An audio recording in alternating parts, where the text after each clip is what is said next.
All right. Well, we do have the force spike coming through. Didius has been able to get himself into a Galil. The rest have some pistols, a little bit of util.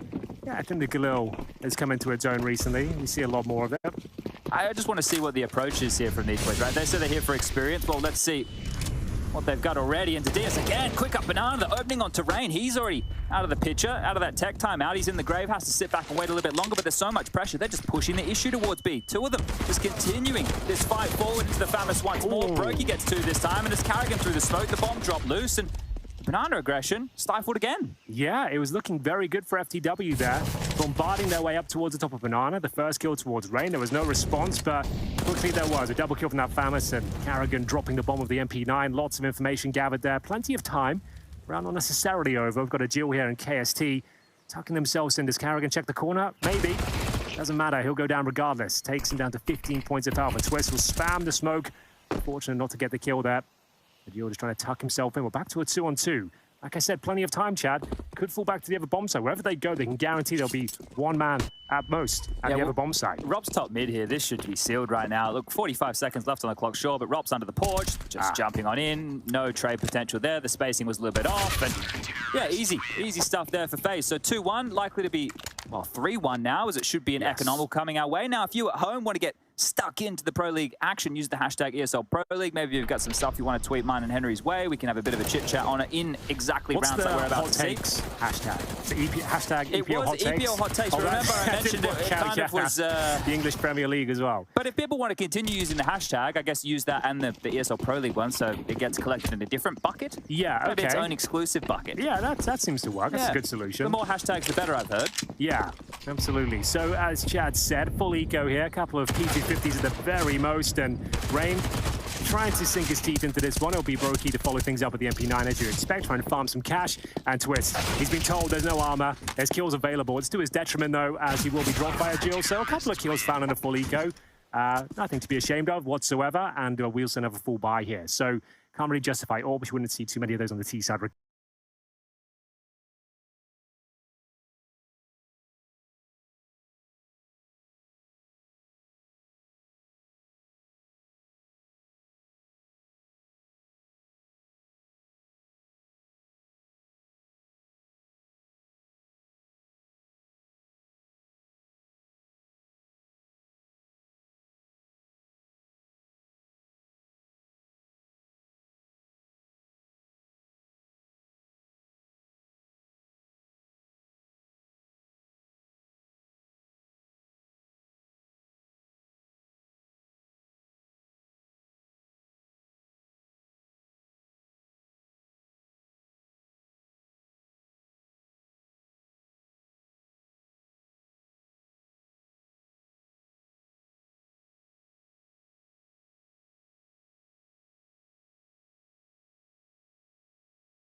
The way that I would summarize this is FAZE, what gear? I don't know. They're probably in second gear right now. I was about to say, yeah, they haven't even turned it on yet. They haven't even started playing real, quote-unquote, real Counter-Strike, right, with all the setups, the crossfires, the retakes. They're just pushing and finding kills. And speaking of which, Sododo looking to replicate that now with the dual elites, pushing towards the apartments. Doesn't fully commit, though.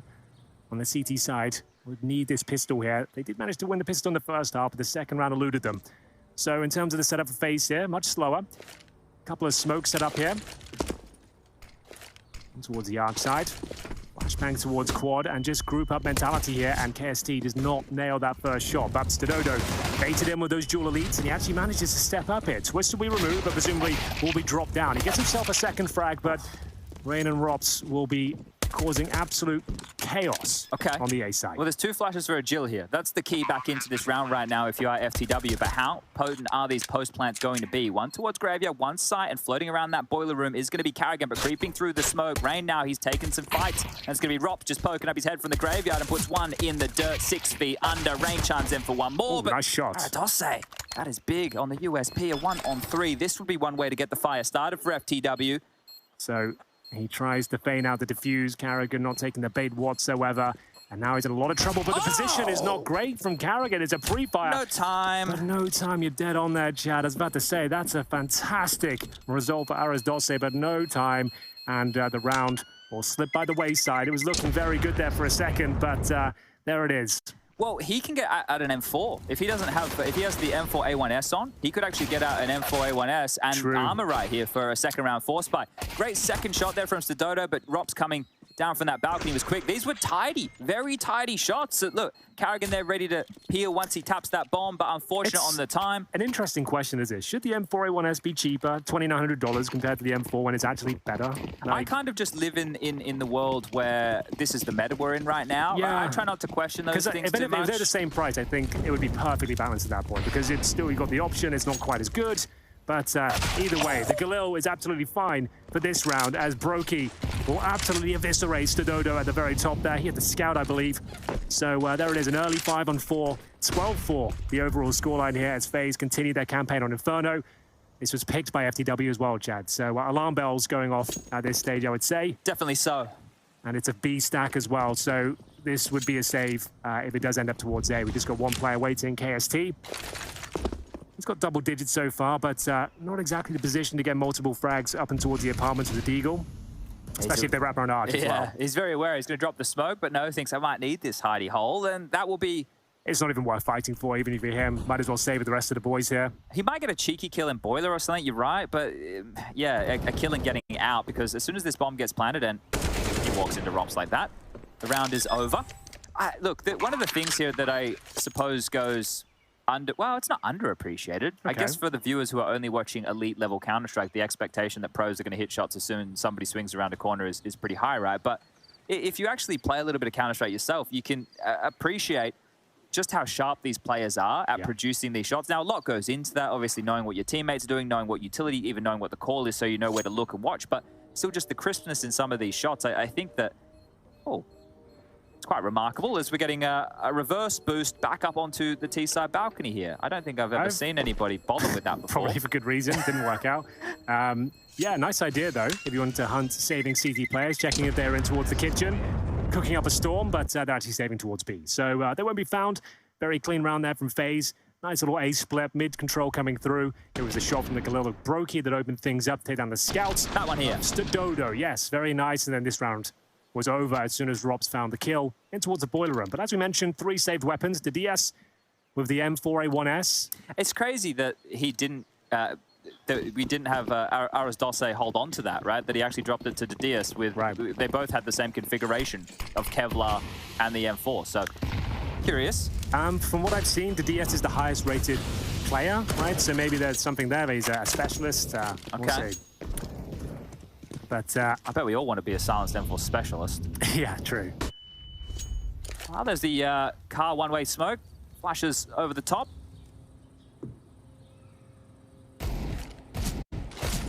Brokey trying to crack things open once again. He's having fun out there at this stage. He's got 20 kills, 10 deaths, but so aggressive every round, willing to take every duel, and rightly so. He's winning the lion's share of them, and we'll see if Twist can replicate that form as he has a little battle here towards Banana.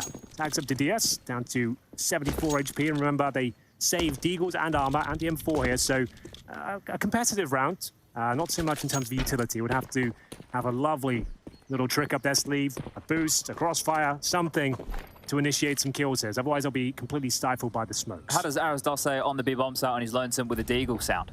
Not great, I'll be honest. He's towards Emo, though. It can be good for a couple. Robso not going to miss that. He spotted the shoulder of the Diaz. That's the rifle removed. And unless you're hitting that shot straight away, it's unlikely you get much more going. And indeed, Carrigan confirms it. Rob's holding the flanks and is looking to farm kills. I think he goes down eventually. Indeed, he does. And there we have it. A duel. The Dodo will save the M4, potentially an AK-47. Well, it spoke too soon. Just the M4 available here. So another clean round, 14-4, Chad. It's going to be a long, difficult path on the way to making a decent go of this one. Yeah, and this is kind of what we were expecting. I don't think anybody was expecting an upset today from FTW. Not in the opening game. I think that's the one you really have to make sure you batten down the hatches. And not to say FaZe are dropping their full game here, but still, like, you can see they're not giving anything up. They're playing classic Counter-Strike, a bit more pug style, I suppose, but it's looking very clean and healthy for not having to rely on the strategies or executions so much. Well, let's reflect forward a little bit into the rest of today's fixtures. We obviously have Overpass and Ancient coming up next in this series if we do need them, but then later on we have Outsiders taking on Big. That's the game of the day. And G2 versus MIBR at the end of the day. What's the game of the week, you know? I would say FaZe versus G2. Ooh, yeah, that's fair. Twists, come on, mate. That's huge. Give him a chance, at least. That's absolutely massive. Give him a chance, Henry. I don't think they're going to get one. It's not looking too good at all here. 5-on-3 and a double kill from Twist. The M4 a chance, though. Oh, not the cleanest. Needs a reload here and won't get it. Rob's be waiting for him towards the apartment position. 4-on-2. We do know there's at least one player towards B. There has to be. And Stododo needs multiple kills. Even if he gets his frag, they'll know exactly where he is. The bomb's still on T-spawn, at least, so they can't